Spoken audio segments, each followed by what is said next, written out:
Bonjour à tous, je suis Anne-Emmanuelle Maire, spécialiste en techniques de créativité.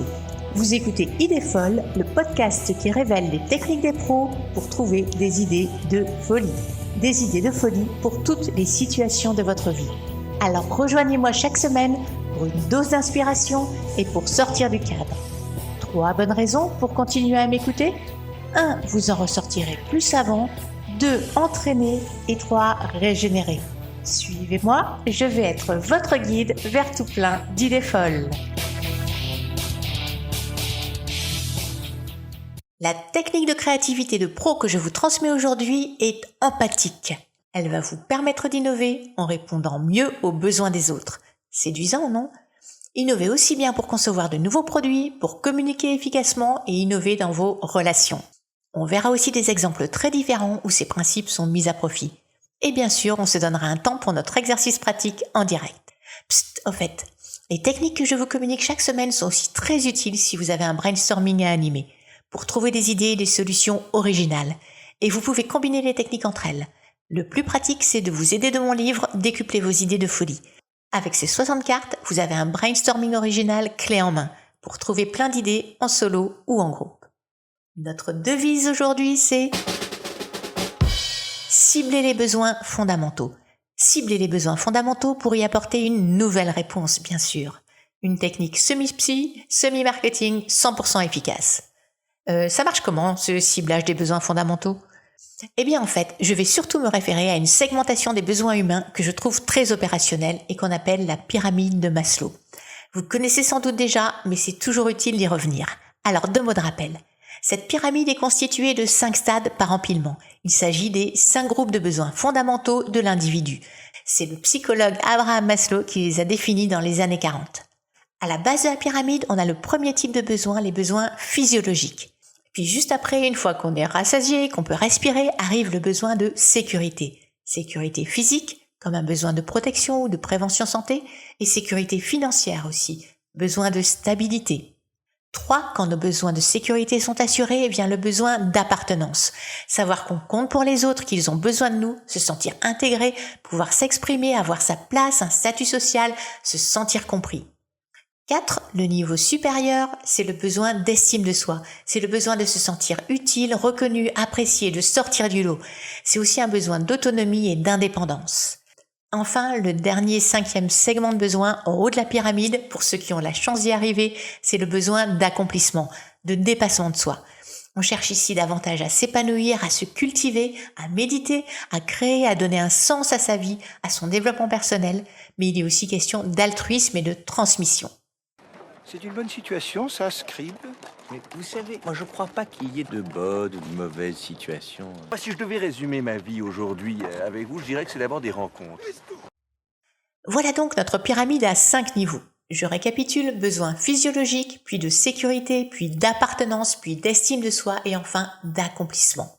Dans la plupart des représentations, ces groupes de besoins sont hiérarchisés, d'où la pyramide. Ce qui veut dire que l'individu cherche à combler ses besoins primaires, les niveaux inférieurs de la pyramide, avant de chercher à satisfaire les besoins des niveaux supérieurs.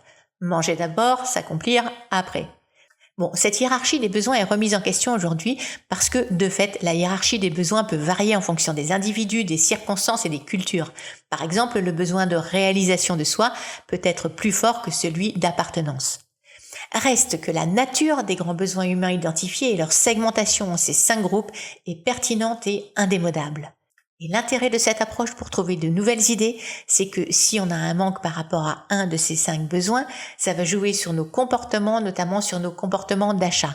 C'est pour cela, entre autres, que ça intéresse les marketeurs, les communicants et les commerciaux.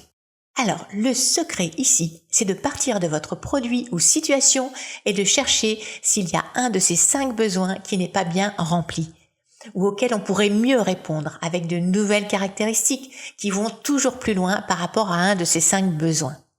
En gros, au choix, trouvez de nouvelles caractéristiques qui amènent plus de sécurité, ou plus de liens, ou plus d'estime de soi, ou plus d'accomplissement. Ou encore, si votre produit ou situation répond suffisamment à un type de besoin, vous pouvez chercher à répondre à ce besoin d'une façon nouvelle pour innover toujours. Imaginons par exemple, vous êtes un fabricant d'hélicoptères. Vous allez chercher des idées pour construire des hélicoptères plus sécures, de tout point de vue, besoin de sécurité, mais aussi qui répondent aux besoins d'appartenance des utilisateurs d'hélicoptères, à un groupe d'intérêt ou à une communauté donnée, style Harley-Davidson pour les motos. Vous allez chercher aussi des idées qui répondent aux besoins d'estime de soi. C'est chic de pouvoir faire un tour en hélico quand même. Et aussi aux besoins d'accomplissement des utilisateurs d'hélicoptères. Hey, on est au 7e ciel. Alors voici un exemple personnel où je veille à utiliser cette technique. J'ai une entreprise, Blue Baobab, et j'y fais notamment des bijoux et sculptures en bois. Je suis consciente du légitime besoin d'estime de soi de mes clients. Je présente mes collections comme des bijoux créateurs, comme des pièces uniques, et aussi j'utilise des matériaux nobles, précieux, originaux, comme l'ébène, le bois de rose, le zébrano, des bois indigènes massifs ou le galucha. Et je fais certaines sculptures en format XXL, que ça impressionne. Ou encore je mets en avant la participation de mes sculptures à certaines expositions. C'est toujours mieux d'avoir une sculpture d'un créateur qui expose. Allons maintenant examiner ces 5 besoins d'un peu plus près. Vous cherchez des idées qui répondent aux besoins de sécurité ? Pensez assurance. Toutes les assurances sont une réponse à nos besoins de sécurité, à notre aversion pour le chaos, au risque de tout perdre. Pensez sécurité dans le logement, comme la télésurveillance, ou encore dans les transports, concevez des engins fiables et orientez une partie de votre communication sur la sécurité. Ou communiquez sur la peur, tout en restant éthique. Mettez en avant la qualité, le SAV, en bref, rassurez. Vous voulez maintenant des pistes pour répondre aux besoins d'appartenance ? Par exemple, bâtissez une communauté autour d'une marque ou d'un concept. Il y a 1000 moyens de faire ça aujourd'hui, notamment avec les réseaux sociaux, les groupes. Les réseaux sociaux ne s'y sont pas trompés d'ailleurs. Ils utilisent un vocabulaire très axé sur le besoin d'appartenance, comme se connecter, aimer, liker, partager, groupe, contact. Répondez aux besoins d'affection, par exemple, comme le fait le secteur du bijou. Ou, comme Coca-Cola, orientez votre communication non sur les besoins physiologiques, mais sur le besoin d'appartenance. Vous voulez des pistes maintenant pour répondre aux besoins d'estime de soi ? Alors, les industries du luxe nous en fournissent par paquets, plus ou moins subtils et bien ficelés, mais toujours la même ficelle qui marche. Regardez comment BMW ou Audi communiquent, ou les grandes marques de mode, ou encore les tours opérateurs pour voyages de luxe. Et dans ce domaine, on utilise beaucoup les termes élégance, privilège, exclusif, raffiné, vente privée. Des pistes maintenant sur le besoin d'accomplissement de soi, le haut de la pyramide, vous savez ? Offrez des expériences, comme on dit maintenant, et non trop basiques de simples produits ou prestations. Parlez challenge, inspiration, apprentissage, culture, développement personnel, mais aussi dons à des organismes caritatifs et plaisir de transmettre. Clémentine, case 1. Les besoins physiques. Manger, dormir, respirer, se mettre à l'abri du froid. Clémentine, next step. Besoin de stabilité, de sécurité. Maison dure. Certitude d'avoir un salaire qui tombe à la fin du mois. Une vie un minimum organisée. Bon, je crois que tout le monde est OK là-dessus. Non, enfin, pas tout à fait. Jean-Claude, par exemple, il vit dans un camping-car. Next step. La famille. Le besoin d'amour. Alors, je le rappelle, on est au cœur d'une méthode d'innovation pyramidale qui consiste à checker les 5 niveaux de besoins de la pyramide.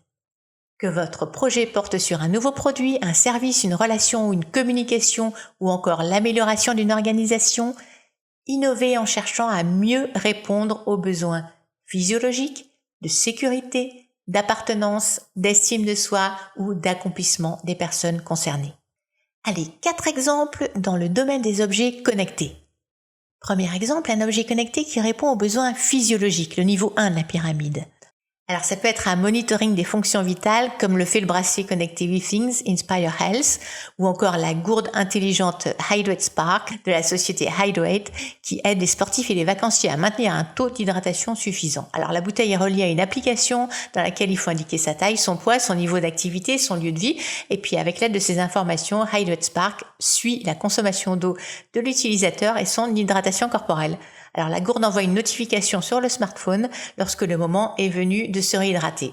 Voilà donc un exemple de réponse au premier niveau de besoin dans le domaine des objets connectés. Deuxième exemple, un objet connecté qui répond aux besoins de sécurité. Eh bien ça va être une caméra de télésurveillance qui envoie des alertes à votre smartphone.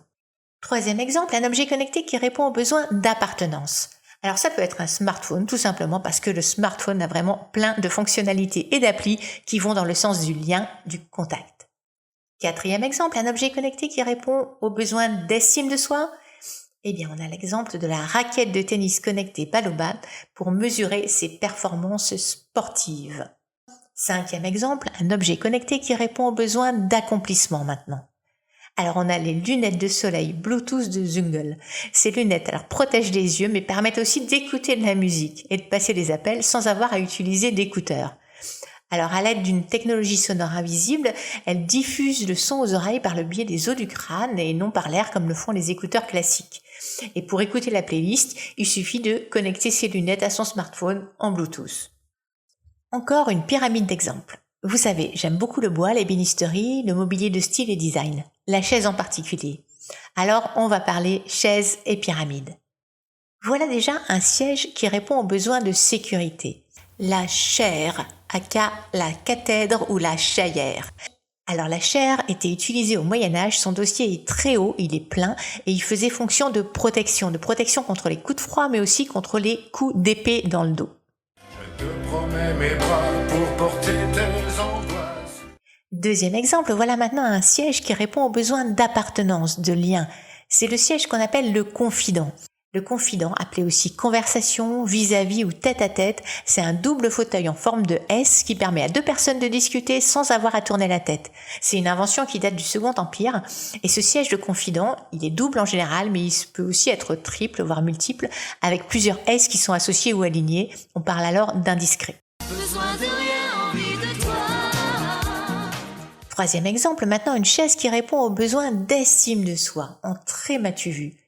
Alors c'est la chaise bergère de Fredrickson Stallard, c'est une sorte de trône futuriste qui fait parfaitement écho aux besoins d'estime et de prestige. Il me dit que je suis belle, qu'il n'attendait que moi. Il me dit que je suis celle, juste faite pour ses bras. Enfin, un siège qui répond aux besoins d'accomplissement. La Sonic Chair. La Sonic Chair, c'est une sorte de bulle sonore qui a été faite par Designatics.